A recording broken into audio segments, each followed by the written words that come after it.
ஆண்டவராகிய இயேசு கிறிஸ்துவின் நாமத்தினாலே கர்த்தர் நமக்கு கிருபையா இந்த நாட்களை தந்திருக்கிறார். இன்னைக்கு நம்ம எதை பற்றி பார்க்க போகிறோம், எதை விஷயத்தை பார்க்க போகிறோம் அப்படின்னு சொன்னால், கடைசி காலத்தில் திருச்சபை சந்திக்கக்கூடிய பிரச்சனைகள் அப்படின்னு சொல்லி அதை பற்றி தான் நம்ம பார்க்க போகிறோம். அதுக்கு ஒரு ஆதார வசனத்தையும் நம்ம எடுத்துப்போம். அப்போஸ்தலர் நடபடிகள் 20ஆம் அதிகாரம் 29, 30. நான் போன பின்பு மந்தையை தப்பவிடாத கொடிதான ஓநாய்கள் உங்களுக்குள்ளே வரும். உங்களிலும் சிலர் எழும்பி சீஷர்களை தங்களிடத்தில் இழுத்து கொள்ளும்படி மாறுபாடானவைகளை போதிப்பார்கள் என்று அறிந்திருக்கிறேன். இந்த வசனம் பார்க்க போகிறோம். நம் கண்களை மூடுவோம். நல்ல தகப்பனே, சர்வ வல்லமையுள்ள எங்கள் ஆண்டவரே, இந்த அருமையான நேரத்திற்காக உமக்கு ஸ்தோத்திரம். ஆண்டவரே, உம்முடைய வசனத்தை தியானிக்கும்படி, அதில் நாங்கள் ஆண்டவரை ஆராய்ந்து பார்க்கும்படி நீர் பாராட்டி கொடுத்த எங்களுக்கு தயவுக்காக உமக்கு ஸ்தோத்திரம். இந்த கடைசி காலத்தில் உடைய வசனத்துக்கு ஒரு கூட்டத்தை நீர் உருவாக்குகிறதுக்காக உமக்கு நன்றி. ஆண்டவரே, மகத்துவமுள்ள உம்முடைய வார்த்தைகள் எங்கள் மத்தியிலே வரட்டும். அவைகளை நாங்கள் ஆவலாய் உட்கொள்ள கர்த்தர் எங்களுக்கு கிருபை பாராட்டும். ஆண்டவரே, எங்களுடைய ஆவிக்குரிய வாழ்க்கையின் மிகப்பெரிய பொக்கிஷமாகிய உம்முடைய வசனம் எங்களுக்குள்ளே கிரியை செய்யட்டும். ஆண்டவரே, எங்களை பலப்படுத்தட்டும். எங்கள் மத்தியில் பெரிய காரியங்களை செய்யட்டும். கேட்கிற ஒவ்வொருத்தரும் புரிந்து கொள்ளத்தக்கதாய் ஆவியானவர் பேசுவீராக, ஈடுபடுவீராக. எங்கள் ஆண்டவர் இயேசுவின் நாமத்தில் பிதாவே, ஆமென். நாம் இந்த வசனத்தின் அடிப்படையிலிருந்து நாம் இன்னைக்கு பார்க்கலாம். பொதுவாக சபைக்கு உபத்திரவம் என்பது இந்த கடைசி காலத்தில் மட்டுமல்ல, எல்லா காலத்திலும் இருக்குது. அதாவது சபை உபத்திரவத்தில் தான் ஆரம்பிச்சிச்சே. இப்போ நம்முடைய ஆண்டவர் கல்வாரியில் தான் சபை ஆரம்பிக்குது. நம்முடைய ஆண்டவருடைய விழாவில் தான் குத்துறாங்க. அது ஒரு ஞானார்த்தம் என்னென்னா, ஏன் விழாவில் குத்தப்பட்டதுன்னா, அங்கே தான் மணவாட்டி சபையை ஆண்டவர் எடுக்கிறார். முதலாம் ஆதாமுடைய விழாவில் குத்தி ஏவாளை எடுத்தது போல இயேசு கிறிஸ்துனுடைய விழாவில் குத்தும் போது புதிய ஏற்பாடு சபை பிறக்கிறது. அங்கே தான் ஆண்டவர் எடுக்கிறாரு. ஸோ நம்முடைய புதிய ஏற்பாட்டு சபை ஆரம்பிக்கும் போதே உபத்திரவத்தில் ஆரம்பிக்குது. இப்போ ஆதாமுடைய ஆரம்பம் மகிழ்ச்சி, ஏதேன்னா மகிழ்ச்சின்னு அர்த்தம். இயேசுடைய ஆரம்பம் கெத்சமனே. கெத்சமனே அப்படின்னு சொன்னால் ஆலையில் ஒலிவ பழம் பிழிகிற இடம்னு அர்த்தம். பிழிகிற மாதிரி அங்கே அவர் பிழிகிறாங்க, அதனால தான் அவர் அங்கே போனார். ஸோ நம்மளது ஆரம்பமே உபத்திரவத்தில் தான் ஆரம்பிக்கிறோம். ஸோ இந்த உபத்திரவம் என்பது சபைக்கான கடைசி கால அடையாளமா அப்படின்னு கேட்டிங்கன்னா, அது அல்ல அடையாளம். கடைசி காலத்தில் சபை எல்லா காலத்திலும் உபத்திரவத்தை சந்திருக்குது. முதல்ல ஆரம்பத்தில் இயேசு கிறிஸ்துவுக்கு, அப்புறம் அப்போஸ்தலர்களுக்கு, அப்புறம் ரோமர்கள் கையில், அதுக்கப்புறம் 10 ரோம ராஜாக்கள் கையில், வெரி ஒஸ்ட் டேஸ் அதெல்லாம். அதற்கு பிறகு பார்ப்பரசர் கையில், அதற்கு பிறகு கம்யூனிசம், நாசிசம், ஃபேசிசம், மற்ற மதங்கள், இப்படி எல்லாத்தையும் சந்தித்து நம்ம இப்போ வந்திருக்கிறோம். ஸோ உபத்திரவம் என்பது சபைக்கு புதிதானவைகள் அல்ல. கடைசி காலத்தில் என்ன வரும் அப்படின்னு கேட்டால், இப்போது ஆன்டி கிரைஸ்டோடைய பீரியட் அப்படின்னு நம்ம சொல்கிறோம் இல்லையா. இந்த ஆன்டி கிரைஸ்டோடைய 7 ஆண்டு கால உபத்திரவ காலம் அப்படின்னு எல்லாரும் என்ன நினைக்கிறாங்கன்னா, அந்த உபத்திரவம் என்பது சரீர பிரகாரமான உபத்திரவத்தை குறித்து தான் நம்ம பேசுகிறோம்னு நினைக்கிறாங்க. சரீர பிரகாரமான உபத்திரவத்தில் சபை நிற்கும், ஸ்ட்ராங்காக நிற்கும். அடிக்க தான் சபை ஸ்ட்ராங் ஆகும். அதனால் அந்த உபத்திரவத்தை குறித்து அங்கே சொல்லப்படவே இல்லை. சரீர பிரகாரமாயும் உபத்திரவம் இருக்கும். ஆனால் அங்கே சொல்லப்படுகிறது ஆவிக்குரிய உபத்திரவம் தான் நமக்கு. இப்போ நீங்கள் 7 சபைகளுக்கு எழுதும் போது கூட பார்த்தீங்கன்னா, ஒவ்வொரு சபைக்கும் ஒரு ஸ்பிரிச்சுவல் ட்ரிபுலேஷன் இருக்குது. அதை பற்றி தான் ஆண்டவர் அதிகமாக எழுதுறார். இப்போ இந்த இடத்துல பவுல் சொல்கிறார் இல்லையா, நான் போகிறேன், மந்தையை தப்ப விடாத ஓநாய்கள் வரும். மந்தைங்கிறது சபை, சபையை தப்ப விடாத ஓநாய்கள். ஓநாய் என்பதற்கு என்ன விளக்கம்னா, கள்ள உபதேசம், டாக்ட்ரினல் வைஸ். ஸோ சபைகளுக்கு இருக்கிறதுலேயே மிகப்பெரியதான ஒரு பிரச்சனை என்ன அப்படின்னு கேட்டால், இந்த டாக்ட்ரின், உபதேசம். எனக்கு ஆரம்பத்தில் எங்கள் ஊழியர்கள் சொல்லி கொடுத்தது என்னென்னா, எதில் விழுந்தவனையும் தூக்க முடியும், உபதேசத்தில் விழுந்தவனை தூக்க முடியாது அப்படின்னு சொல்லுவாங்க. இந்த உபதேசம் என்பது ஒரு விதமான பிசாசினுடைய தந்திரம், பிசாசினுடைய மிகப்பெரிய தந்திரம். இப்போது ஆண்டவர் ஒரு உபதேசத்தை ஏதேனில் கொடுக்குறார், ஒரு பிரமாணம். என்ன பிரமாணம்? இதை நீ சாப்பிடாத அப்படிங்கிறது பிரமாணம். மற்றதை சாப்பிடு, அது பிரமாணம். இப்போ ஆதாம் எதை சாப்பிட வேணான்னு ஆண்டவர் சொன்னாரோ அதை சாப்பிட்டாரு. ஏன் சாப்பிட்டாரு? சர்பத்தினுடைய உபதேசம். புசிக்கும் நாளே நீ சாகவே சாவதில்லை அப்படின்னு அவன் சொன்னான். அந்த உபதேசத்துக்கு அவர் கீழ்ப்படுகிறாரு. முதல் சபை வீழ்ச்சி அடைகிறது. ஸோ இதான் விஷயம். அதே மாதிரி தான் இன்னைக்கும் சபைக்குள்ள உபதேசம் வரும், பக்க வழியாய் நுழையும். இப்போ இவர் இங்கே பவுல் என்ன எழுதுறாரு பாருங்க, உங்களிலும் சிலர் எழும்பி சீஷர்களை தங்களிடத்தில் இழுத்து கொள்ளும்படி மாறுபாடானவைகளை போதிப்பார்கள் என்று நான் அறிந்திருக்கிறேன். பக்க வழியாய் உள்ளே நுழைகிறவங்கன்னு கொஞ்சம் பேர் இருக்கிறாங்க. கடைசி காலத்தில் இப்படி கள்ள போதகர்கள் பக்க வழியாய் நுழைவார்கள் அப்படின்னு வசனம் சொல்லுது. இப்போ சபைக்குரிய உபதேச கோளாறுகள் என்ன, பிரச்சனைகள் என்ன அப்படின்னு கேட்டால், இப்போ சரியான உபதேசத்துக்கு அகைன்ஸ்டாக நிறைய உபதேசங்கள் இருக்கு. வெளியரங்கமாக நமக்கு தெரிஞ்ச நிறைய உபதேசங்கள் இருக்கு.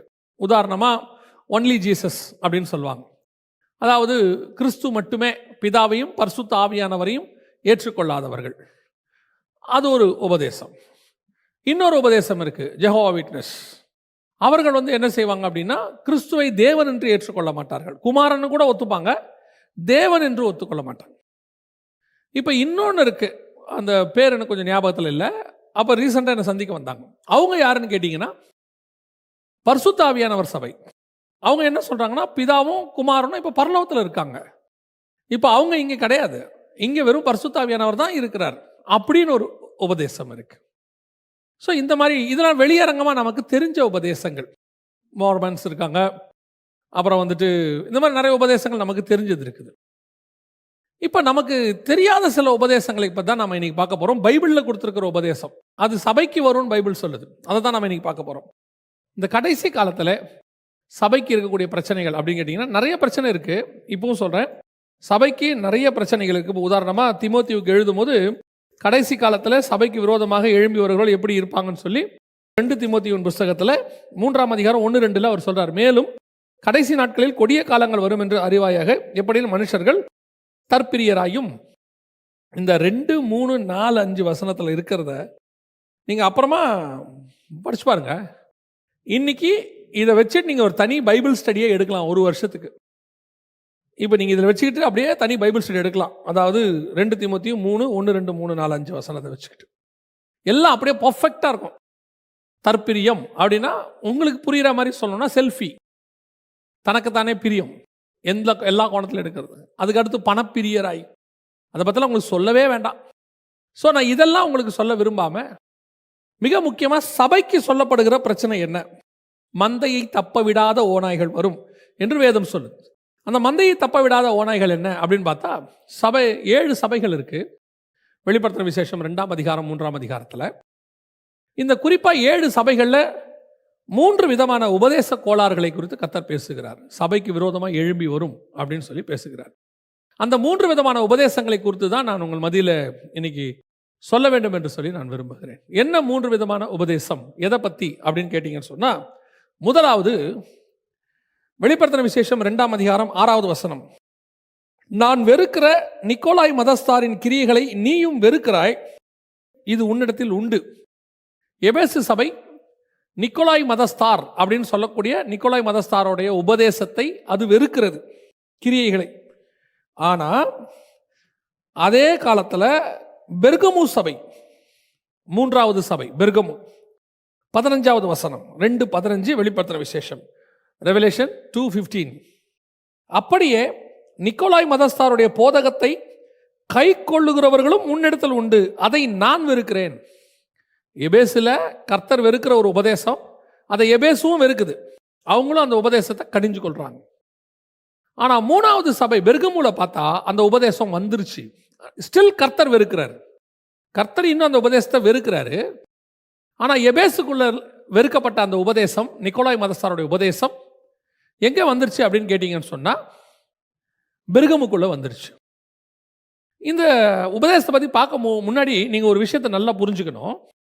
இந்த கள்ள உபதேசம் என்பது ஏதோ அந்தந்த ஜெனரேஷனில் எழும்புறது மட்டும் இல்லை, 2000 வருஷமா இருக்கிறதும் இருக்கு. 2000 இயர்ஸ் கல்ஸ் இருக்காங்க. இந்த பிசாசுகிட்ட நாம கற்றுக்க வேண்டிய ஒரு விஷயம் இருக்கு. என்ன பிசாசுகிட்ட நாம கற்றுக்கணுமா அப்படின்னு கேட்டிங்கன்னா, நம்ம ஆண்டவர்கிட்டே அது இருக்கு. நம்ம ஆண்டவர்கிட்ட இருக்கிறத கற்றுக்க மாட்டோம். ஆண்டவர்கிட்ட எவ்வளோ காரியங்கள் கற்றுக்க வேண்டியிருக்கு. தாழ்மையின் இடத்துல கற்றுக்கொள்ளுங்கள், பொறுமையை கற்றுக்கணும், அன்பாக இருக்கிறது எப்படி கற்றுக்கணும், இதெல்லாம் கற்றுக்கணும். ஆனால் பிசாசுகிட்டையும் ஒரு சில விஷயம் இருக்குது, அது நம்ம ஆண்டவர்கிட்டையும் இருக்குது. அதில் என்னன்னு கேட்டிங்கன்னா, இந்த ஆத்மாவை மோசம் போக்குறதுக்கு அல்லது அந்த ஆத்மாவை நரகத்துக்கு கூட்டிட்டு போறதுக்கு அவன் எடுக்கிறதான முயற்சி, சோர்ந்தே போக மாட்டான்.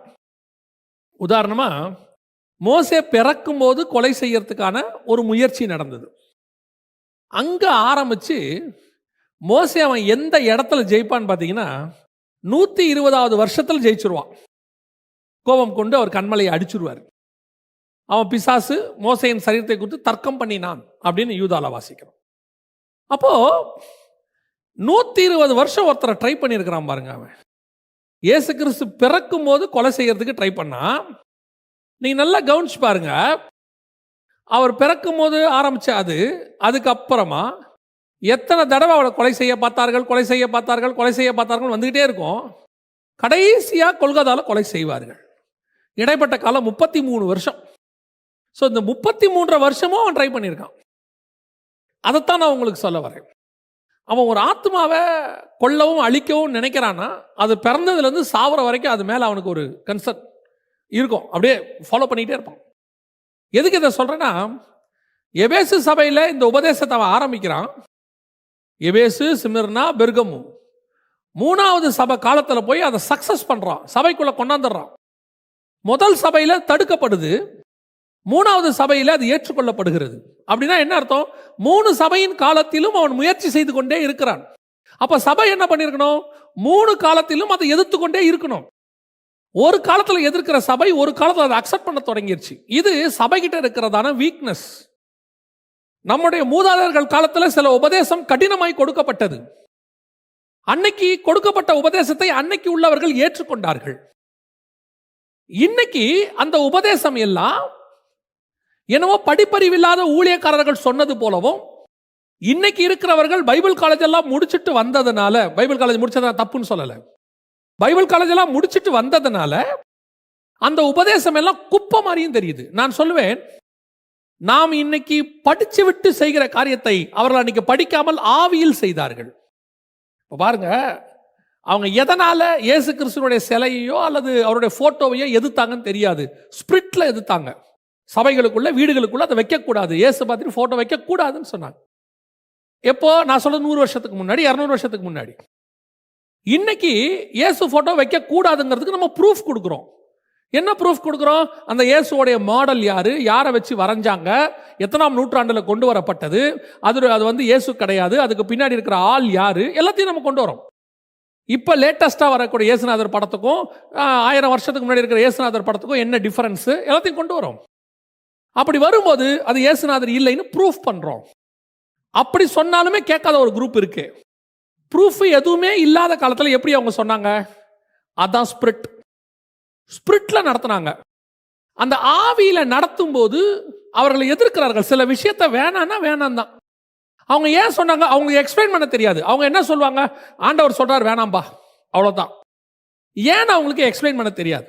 ஒரு நாள் வரும், அதை எக்ஸ்பிளைன் பண்ற காலம் வரும். அன்னைக்கு அவங்க இருக்க மாட்டாங்க. இன்னைக்கு நம்ம எக்ஸ்பிளைன் பண்ணலாம். நான் சொல்றது வெறும் இயேசுநாதர் போட்டோ மட்டும் இல்ல, உபதேசத்தை சொல்றேன். அப்ப சபை என்ன செய்து? அவங்க சொல்லக்கூடிய உபதேசத்தை அடுத்த காலகட்டத்தில் ஏற்றுக்கொள்ள மறுக்கிறது. அவங்களாம் வந்துட்டு சும்மா ஃபெனடிக்ஸ் மாதிரி பேசுறாங்க, அப்படி பண்றாங்க, இப்படி பண்றாங்க. இல்ல, அவங்க சொன்னதுக்கு பின்னாடி ஒரு ஸ்பிரிச்சுவல் ரீசன் இருக்கு.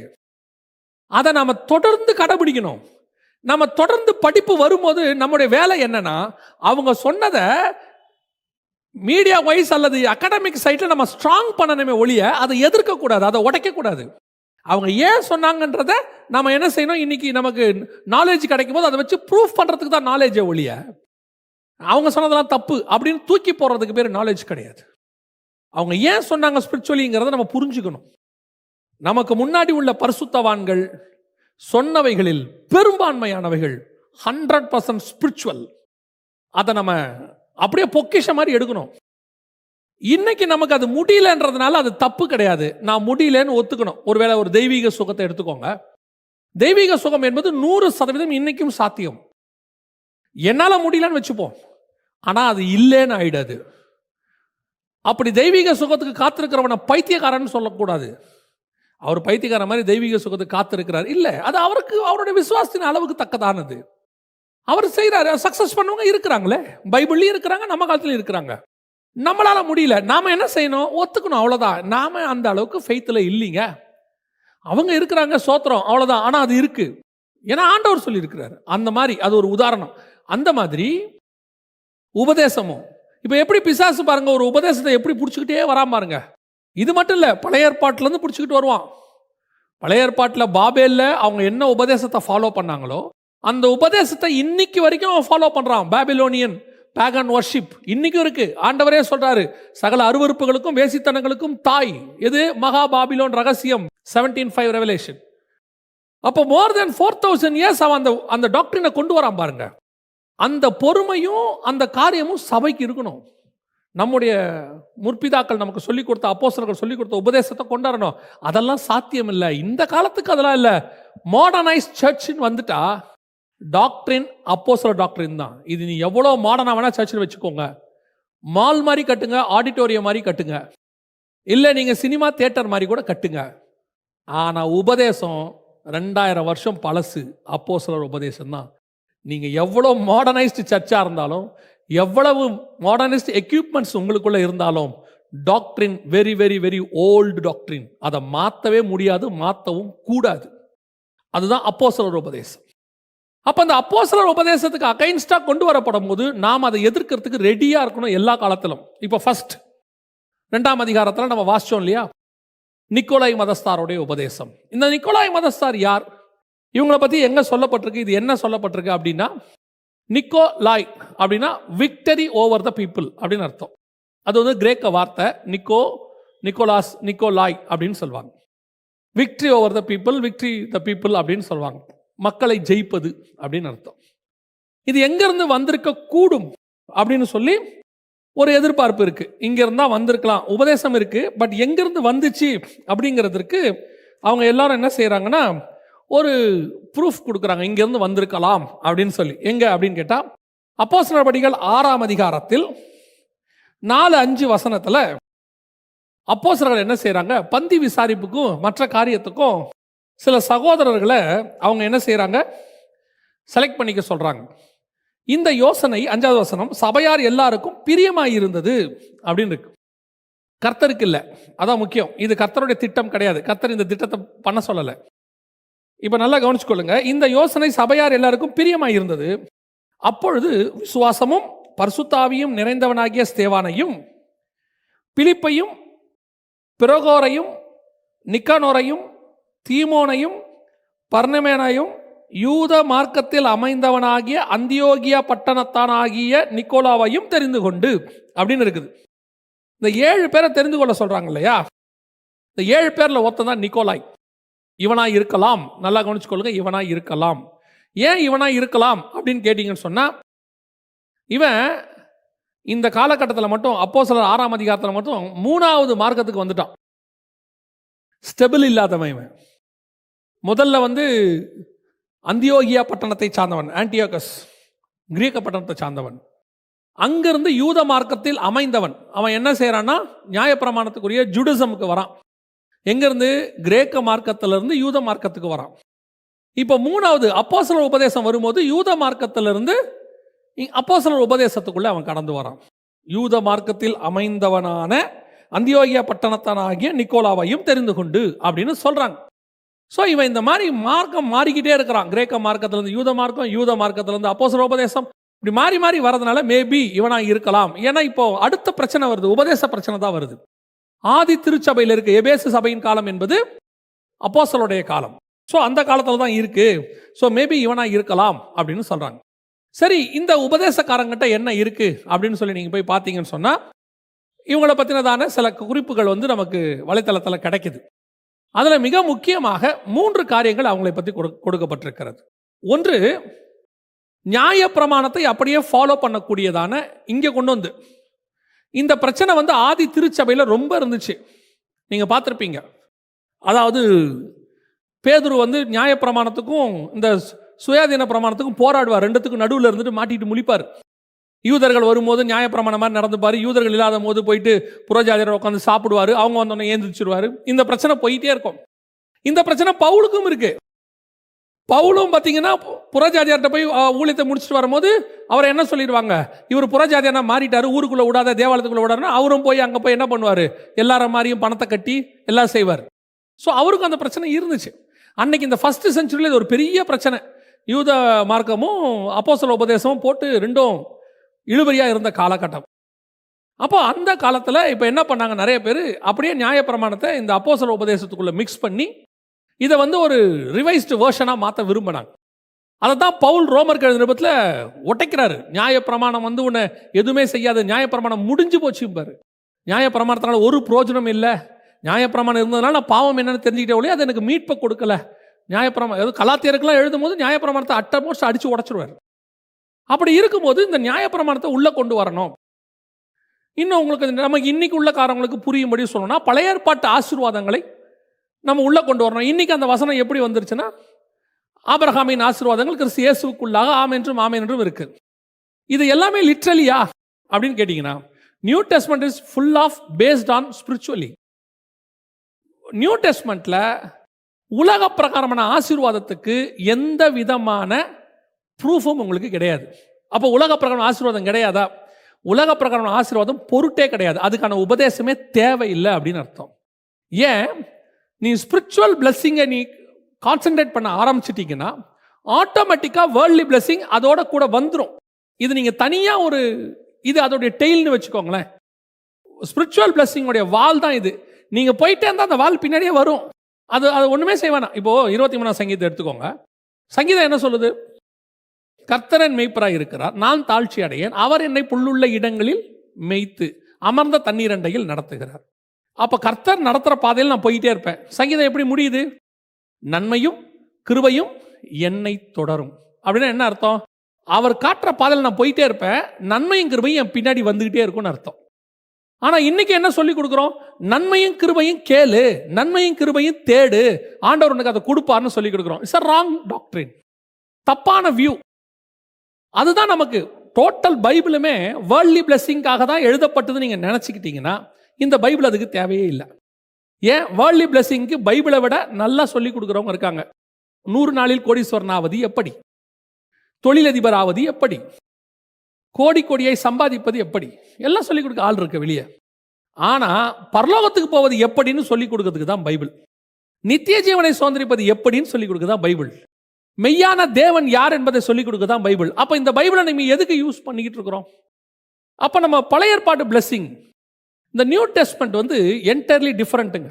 இந்த நியூ டெஸ்ட்மெண்ட்டை நீங்கள் ஓல்ட் டெஸ்ட்மெண்ட்டோட மிக்ஸ் பண்ணி படிக்கணும். அது ஒரு தனி ஸ்டடி. அந்த ஸ்டடியில் தான் நீங்கள் வந்து உண்மையிலேயே காடோடைய மிகப்பெரிய பிளானை புரிஞ்சிக்கவே முடியும். இந்த நியூ டெஸ்ட்மெண்ட்டு ஓல்ட் டெஸ்ட்மெண்ட்டுக்குள்ள பயங்கரமாக மறைஞ்சிருக்கும். நம்ம என்னமோ ஓல்ட் டெஸ்ட்மெண்ட்டை வந்து ஒரு ஒமிட்டட் போர்ஷன் மாதிரி வச்சிருக்கிறோம். ஃபினிஷ்ட் ஆயிடுச்சு, அது முடிஞ்சிருச்சு, அவள் தான், இது மேலே நமக்கு தேவையில்லை அப்படி போதிக்கிறவங்களும் இருக்காங்க.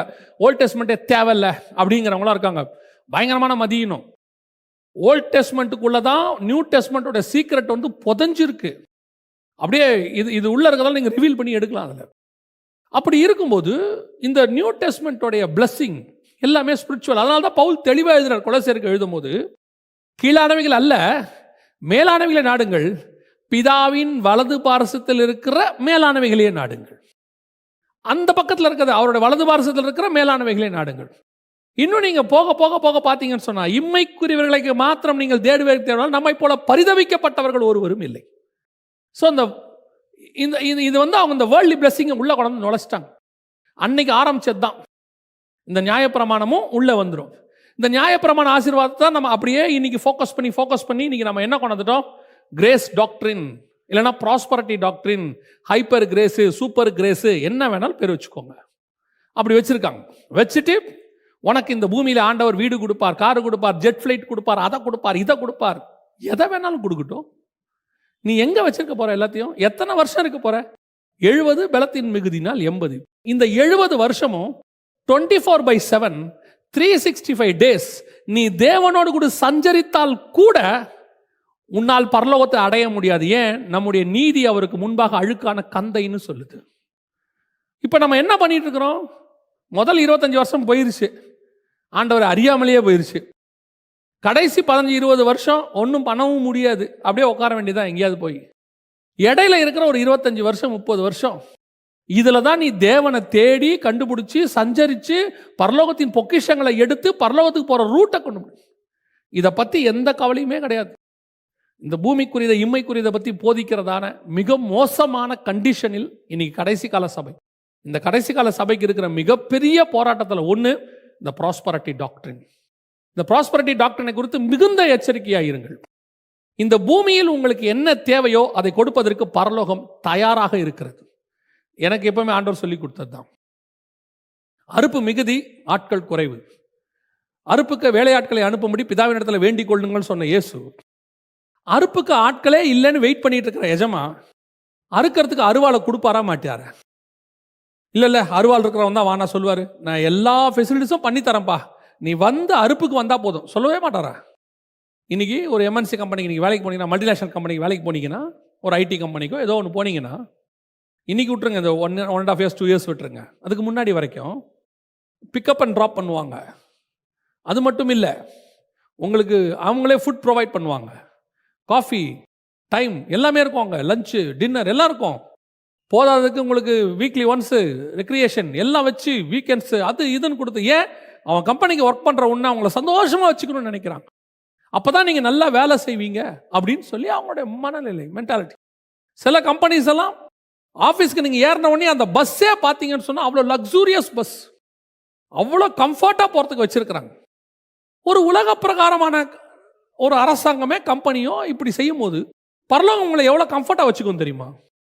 நீங்கள் நினைக்கிற கம்ஃபர்ட் வேறு. நம்ம உடனே என்ன நினைப்போம், கம்ஃபர்ட்னா நமக்கும் ஒரு 3 பெட்ரூமில் வீடும், அப்படியே நல்ல வாசலில் தோட்டமும் 2 காரும், பிள்ளைகளுக்கு தேவையானதெல்லாம் கொடுத்து அப்படியே அப்படி ஊழியம் அந்த ஊழியம் பண்ணுறதுக்கு இது இல்லை, இது அந்த ஊழியம் வராது.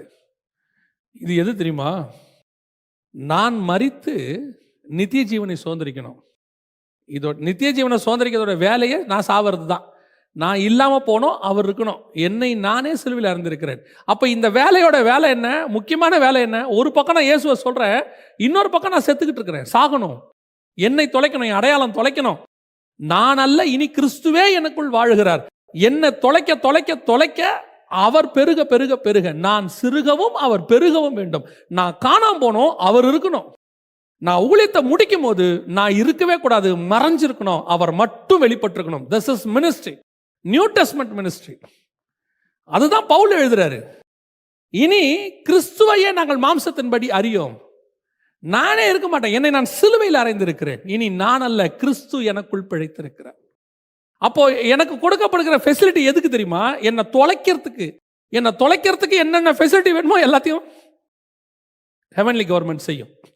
அதோட எனக்கு சாப்பாடு தேவையா சாப்பாடு கொடுக்கும், ட்ரெஸ் தேவையா ட்ரெஸ் கொடுக்கும், எனக்கு பிள்ளைகளுக்கு என்னுடைய சந்ததிக்கு என்ன தேவை அதை கொடுக்கும். நான் என்ன எதிர்பார்க்குறேன், இந்த உலகத்தில் வேலை செய்கிறவன மாதிரியே நானும் நல்லா இருக்கணும்னு எதிர்பார்க்குறேன். அதை பரலோகம் இல்லை, அதுக்கு நீ இந்த மினிஸ்ட்ரி லைக் படாது. இது வேற, இது ஹெவன்லி கவர்மெண்ட். இதுக்கும் அப்படியே ஹெவனுக்கும் பூமிக்கும் என்டையர்லி டிஃபரெண்ட். இப்போ ஆண்டவர் சொல்கிறார்ல, உங்களுடைய ராஜ்யம் பரலோகத்தில் உங்களுடைய ராஜ்யம் செய்யப்படுவது போல பூமியில். பரலோகம் ஃபுல்லாக ஸ்பிரிட், இது ஃபுல்லாக ஃப்ளஷ். இது காணக்கூடியது, இது பார்க்கக்கூடாதது. புரியுதுங்களா? இது மரணத்துக்குரியது, அது மரணம் இல்லாதது. இது அழிவுக்குரியது, அது அழிவு இல்லாதது. இது பாவம் உள்ளது, அது பாவம் இல்லாதது. இதுக்கு ஒரு டைம் இருக்கு, அது எட்டர்னல். Entirely opposite. அப்போ ஆப்போசிட்டா இருக்கிற வேர்ல்டுக்கு நான் போக போறேன், ஆப்போசிட்டா இருக்கிற வேர்ல்டுக்கு நான் ப்ரொமோஷன் ஆக போறேன்னா அதுக்கேற்ற மாதிரி தானே என்ன மாற்றுவாரு. அப்போ அதுக்கேற்ற மாதிரி நான் மாறணும்னா அதுக்கேற்ற மாதிரி தானே எனக்கு ஃபெசிலிட்டிஸும் பண்ணி கொடுப்பாரு. நான் என்ன கேட்குறேன், இந்த பூமியிலே வாழ்கிற மாதிரி ஃபெசிலிட்டிஸ் கேட்குறேன். அதுக்கு இந்த மினிஸ்ட்ரி லைக் படாது. இந்த மினிஸ்ட்ரியோட ஸ்பெஷாலிட்டி என்னன்னா, அது எப்படின்னா அவர் பெருகிக்கிட்டே வருவார், நான் குறுகிக்கிட்டே போவேன். இந்த மினிஸ்ட்ரியை முடிக்கும் போது கிறிஸ்து நிற்பாரு, நான் இருக்க மாட்டேன், நான் இருக்கக்கூடாது. எங்கேயா போனா? எலியா காணாம போயிட்டான், பவுல் காணாம போயிட்டான், பேதுரு எப்படி இருப்பார் தெரியாது, காணாம போயிட்டாரு. கிறிஸ்து மட்டும் நிற்பாரு, அதுதான் மினிஸ்ட்ரி. ஸோ நீங்கள் இந்த வேர்ல்ட்லி பிளெஸிங்கை உள்ளே கொண்டு வராதீங்க. வேர்ல்ட்லி பிளெஸிங் என்பது இவங்க சொல்கிற பிளெஸிங்கே வேற. இவங்களுக்கு இதெல்லாம் பிளெஸிங்காக தெரியுது. இதெல்லாம் பிளெஸிங்னு யார் சொன்னா? முதல்ல நம்மளா நினச்சிக்கிறோம். இப்போ பாருங்க, 5 star ஹோட்டலில் சாப்பிட்றது பிளெஸிங். நம்மளை பொறுத்த வரைக்கும் போய் லீ மெரிடின்லையோ அல்லது பெரிய ஹில்டன் குரூப்ஸ்லையோ போய் உட்காந்து சாப்பிட்றது பிளெஸிங் நமக்கு. இந்த ரோட்ல இருக்கிறவனுக்கு பக்கத்தில் இருக்கிற ரெஸ்டாரண்ட்ல கொண்டு போய் உட்கார வச்சு சாப்பிட்டா அதுவே அவனுக்கு பெரிய பிளெஸிங். அவன் என்ன சொல்லுவான்? இன்னைக்கு பெரிய கடவுள் ஆசீர்வதிச்சாரு, இன்னைக்கு கூட்டு போய் ரெஸ்டாரண்ட்ல உட்கார வச்சு எனக்கு நல்லா சாப்பாடு வாங்கி கொடுத்தாங்க, மீஹூன் வாங்கி கொடுத்தாங்க அப்படின்னு சொன்னால அவனுக்கு அது பிளெஸிங். அப்போ பிளெஸிங்கோடைய அளவு தான் என்ன? எதுதான் பிளெஸிங்கோடைய உண்மையான பிளெஸிங்? இது எதுவுமே பிளெஸிங் கிடையாது. பிளெஸிங் என்பது உள்ள இருக்கு. இவ்வளோத்தையும் வச்சுட்டு பணக்காரன் சாப்பிட முடியாம ஹாஸ்பிட்டல்ல படுத்திருக்கான் பாருங்க, அது பிளெஸிங்கா? எல்லாத்தையும் வச்சுக்கிட்டு ஆக்சிஜன் கிடைக்காம, சிலிண்டர் கிடைக்காம அப்படியே கார் ஓரத்தில் ஒருத்தன் படுத்திருந்தானே, அதுக்கு பேர் பிளெஸிங்கா? அவனை கூப்பிட்டு கேளுங்க, எப்பா you have millions and millions, you are the blessed man. ஓ, ஒரு சிலிண்டர் கிடைக்கலையா, என்ன போய் பிளஸட் மேன் சொல்றீங்க? அப்புறம் யார் பிளஸட் மேன்? அங்க ஒருத்தன் நடந்து போறான் பாரு, என்ன ஜாலியா மாஸ்க் கூட போடாம ஜாலியா போயிட்டு இருக்கான் பாரு, உண்மையிலேயே அவன் தான் பிளஸிங். அப்ப பிளஸிங் என்பது என்ன? வெளியே இல்ல, உள்ள இருக்கு. உள்ள யாராலையுமே கொடுக்க முடியாத ஒரு பிளஸிங்க தேவன் எனக்கு தந்திருக்கிறார். உலகம் கொடுக்கக்கூடாததும் எடுக்கக்கூடாதும் இந்த பிளஸிங்கை விரும்பணும். இந்த பிளஸிங் வர வர வர இது போகும், அவர் நிற்பாரு, நான் காணாம போயிடுவேன். ஸோ நிக்கோலாய் மதஸ்தாருடைய ஃபர்ஸ்ட் உபதேசம் தான் இந்த கிரேஸ் டாக்ட்ரின். இதை சபைக்குள்ள அன்னிலிருந்து வந்துகிட்டே இருக்கு. இன்னைக்கு ரொம்ப அதிகம், அதுவும் வெளிநாட்டு சபைகளில் ரொம்ப அதிகம். உங்களோட கண்ணை மாயையை மறைச்சு வச்சிருக்கான். அப்படியே ஒரு ஊழியக்காரன் சொன்னா he must be have the branded car, அதில் வந்து தான் இறங்கணும், அப்பதான் மரியாதை. நான் சொல்றேன், காருக்கு கிடைக்காத மரியாதை, நீ போட்டிருக்க கோட்டு சூட்டுக்கு கிடைக்காத மரியாதை, உன் கையில் இருக்கிற கிரெடிட் டெபிட் கார்ட்ஸ்க்கு கிடைக்காத மரியாதை, உன் வாயிலிருந்து வெளிப்படும் ஒரு ரெவலேஷனுக்கு கிடைக்கும். நீ கர்த்தருடைய வார்த்தையை வெளிப்படுத்தும் போது உன் மேல் பரலோகத்தினுடைய ஆசீர்வாதம் இறங்கும். இதுதான் இப்போ இவ்வளோ இறங்கி நீ காரில் போய் இறங்கி 2 பாட்டை பாடிட்டு என்டர்டைன் பண்ணிட்டு நீ ஏறி போயிடு. ஆனால் இது கூட எதுவுமே இல்லை, நார்மலாக போய் ஒரு மனுஷனை ஆண்டவருக்குள்ளே நடத்திட்டு போயிடு. எது பிளெஸ்ஸிங்? அதுதான் பிளெஸ்ஸிங். இதெல்லாம் வேணான்னு சொல்ல, இதை நாடாதீங்க.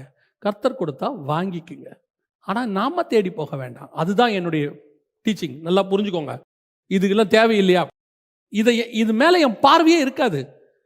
நான் அப்படி போயிட்டே இருப்பேன். போயிட்டே இருக்கும்போது என் எதிரில் ஒரு ஆடி காரோ அல்லது ஹோண்டாவோ கிராஸ் பண்ணால் I don't father about that. ஒரு நாள் அந்த கார்லேயே நான் போனாலும் I don't father about that. என்னுடைய நோக்கம் பிரயாணத்தில் இருக்கிறது, நான் போகிற வாகனத்தில் இல்லை. என்னுடைய பிரயாணம் டைமில் இருக்கிறது, நான் போட்டிருக்கிற வாட்சில் இல்லை. என்னுடைய பிரயாணம் ஜீவனில் இருக்கிறது, நான் போட்டிருக்கிற ட்ரெஸ்ஸில் இல்லை. அதுதான் விஷயம். Very simple. அடுத்து நிக்கோலாய் மதஸ்தாருடைய அடுத்த மிக முக்கியமான விஷயம் என்னன்னு கேட்டிங்கன்னா இம்மாரலிட்டி. இம்மார்டலிட்டி அப்படின்னா என்ன? இம்மாரலிட்டி வேற, இம்மார்டலிட்டி வேற. இம்மாரல் அப்படின்னா நான் சொன்னது பழைய ஏற்பாடு படி இதில் நிறைய இருக்கு. இதை மத்தியமே நிறைய எடுக்கலாம். ஆபிரகாமின் ஆசீர்வாதம் சொல்லி ஆபிரகாம் 2 மனைவி பண்ணாரு, யாக்கோபு 4 மனைவி இப்படின்னு சொல்லி நிறைய கல்யாணம் பண்ற ஆட்கள் இன்னும் இருக்கிறாங்க. தமிழ்நாட்டிலே கூட இருக்கிறாங்க. ஆபிரகாமின் ஆசீர்வாதம் நமக்கு உண்டு அப்படின்னு சொல்லிட்டு ஆபிரகாமே 2 பண்ணது தப்பு, 3 பண்ணது தப்புன்னு இயேசுநாதர் சொல்லிட்டாரு. ஆதி முதல் கொண்டு அப்படி இல்லை, உங்கள் இருதயத்தின் கடித நிமித்தமே மோசே அப்படி சொன்னான் அப்படின்னு ஆண்டவர் ஆரம்பத்திலே சொல்லிட்டாரு. இவங்க அதை பிடிச்சிட்டு அலையிறாங்க. சரி, விட்டுருவோம். முதல்ல ஆசீர்வாதம், 2வது இம்மாரலிட்டி, 3வது இம்மார்டலிட்டி, சாவாமை. இது அடுத்த உபதேசம். நான் ஏற்கனவே சொன்ன பாருங்க, இந்த சாவாமை குறித்து இப்போ நிறைய பேர் பேசுகிறாங்க. நீங்கள் கேள்விப்பட்டிருப்பீங்க. சாவாமை பற்றி நிறைய பேர் நீங்கள் கேள்வி கூட பட்டிருப்பீங்க. ஆனால் இது எங்கே உள்ள உபதேசம் தெரியுமா? ஏதேனில் உள்ள உபதேசம். இயேசு ஆண்டவர் நீ சாவேன்னு சொல்கிறாரு. சாப்பிட்டா அவன் சொல்கிறான் பிசாசு நீ சாக மாட்டேன்னு சொல்கிறான். இப்போ எடுத்துக்கோங்க, இப்போவும் ஆண்டவர் சொன்னார். உலக பிரகாரமான மாம்சத்தை குறித்து ஆண்டவர் பேசவே இல்லை. நித்திய ஜீவனை பற்றி தான். ஒருவன் மரித்தாலும் பிழைப்பான் அப்படின்னா என்னன்னா, நீ சரீரத்தில் மறைத்தாலும் நீ ஆத்மாவில் பிழைத்திருப்பேன்னு அர்த்தம். இப்போ பவுல் சொல்றாரு, இனி நாம் நித்திரை அடைகிறது இல்லை அப்படின்னா என்ன அர்த்தம்? நாமெல்லாம் சாவறதே இல்லைன்னு அர்த்தமா? இல்லை. அப்போ அதே பவுல் தான் எழுதுறாரு, முந்தி நித்திரை அடைந்தவர்களை குறித்து நீங்கள் அறிவில்லாதிருக்க எனக்கு மனம் இல்லை, 1 தெசலோனிக்கேயர் 4:13 எழுதுறாரு. அப்போ என்ன அங்கே நித்திரை அடைவதில்லைன்னு எழுதுற? முந்தி நித்திரை அடைந்தவர் நிமித்தம் நீங்கள் அறிவில்லாதிருக்க எனக்கு மனம் இல்லைன்னு எழுதுற. அப்போ இதுன்னா அதென்ன? நான் பேசுனது சரீர மரணம் இல்லையா? இது ஒரு சாதாரண பிலீவருக்கு தெரியும். சாதாரண பிலீவருக்கு தெரியும். இந்த சரீரம் என்பது ஒரு நாள் போகும். நீங்கள் வருகையில் போனாலும் இந்த சரீரம் மாறிடும், மறுரூபம் ஆயிடும். இந்த சரீரம் இந்த பூமிக்காக உண்டாக்கப்பட்டது. அவ்வளோதான், ஓவர். இப்போ நீங்கள் யூகேக்கு போகிறீங்க, யூகேக்கு போய் ஒரு மீட்டிங்க்கோ எதுக்கோ போகிறீங்க. ஃப்ளைட்டை விட்டு இறங்கினோடனே you must wear the jerkin. Must.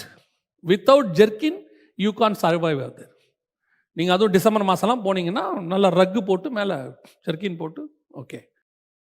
அதே ஃப்ளைட்டை பிடிச்சி நீங்கள் மலேசியாவில் சென்னையில் இறங்குறீங்க, first you will remove your jerkin. ஏன்? கொதிக்குதுப்பா, முடியல. அங்கே இருக்கும்போது அது தேவை, மஸ்ட்.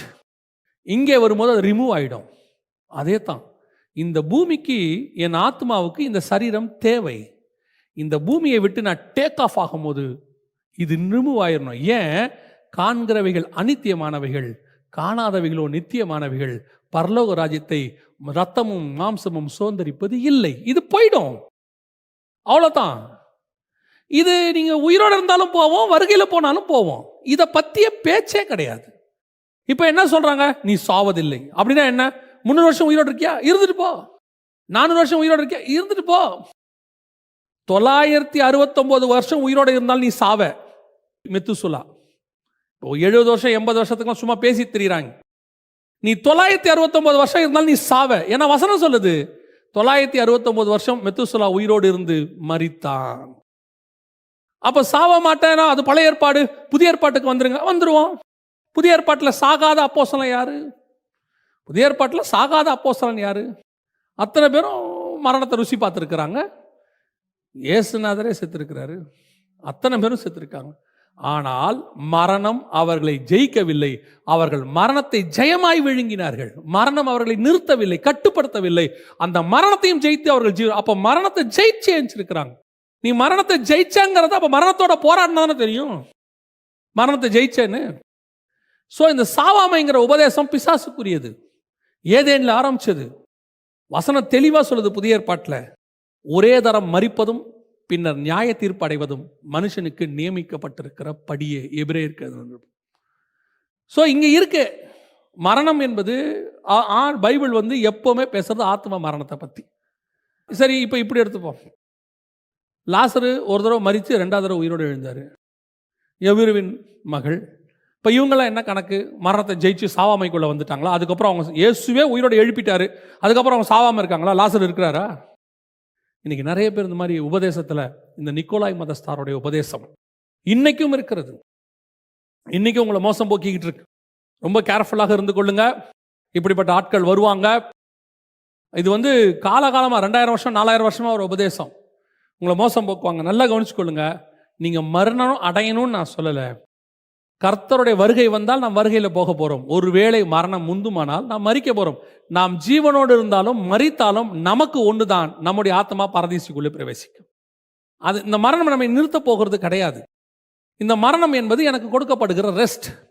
இந்த பூமியில் நீ முடிச்சிட்ட, நீ புறப்பட்ட அங்கே போன்றாரு. நான் போகிறத இந்த பூமி என்ன மரணம்னு சொல்லுது. நான் இங்கே வேலையை முடிச்சுட்டேன், அந்த வேலையை நான் வந்த வேலையை முடித்த உடனே நான் கிளம்பி போகிறேன். அப்படி இருக்குதா? பைபிளில் இருக்கு. தானியேல் புஸ்தகம் 12ஆம் அதிகாரத்தில் ஆண்டவர் தானியேலை பார்த்து சொல்றாரு, தானியேலாகிய நீயோ என்றால் போய் இளைப்பாரி கொண்டிரு, உன் சுதந்திர வீட்டுக்கு எழும்பும் வரை நீ இளைப்பாரி கொண்டிருன்னு சொல்றாரு 12ஆம் அதிகாரத்தில். அப்போ அதோட அர்த்தம் என்ன? உன் வேலை முடிஞ்சிச்சுப்பா, நீ போ. அப்போ தானியேல் புறப்பட்டு ஆண்டவருக்கு சொல்றாரு, வா உன்னை கொண்டு போய் நான் மேல் பாதாளத்தில் விடுறேன் அப்படின்னு சொல்லி போய் உடம்பு போகும்போது பூமியில் என்ன சொல்லுவாங்க? தானியேல் செத்துட்டாரு. சரி, இப்போ என்ன ஆண்டவர் சொல்றாரு? நீ வந்த வேலை முடிஞ்சிருச்சுப்பா, யூ கேன் கோ அப்படின்றாரு. நான் போகிறேன். பூமியில் என்ன சொல்லுவாங்க? அவர் செத்துட்டாரும்பா. அவ்வளோதான். இதான் ஃபேக்ட். இதை பூமிக்கு இல்லை, எனக்கு இதுக்கு பேர் மரணம்னு வச்சுருக்கு. இது ஏன் இல்லைங்கிறீங்க? இங்கேயே உங்களை வாழ வைக்க போகிறோம் 100 வருஷம்.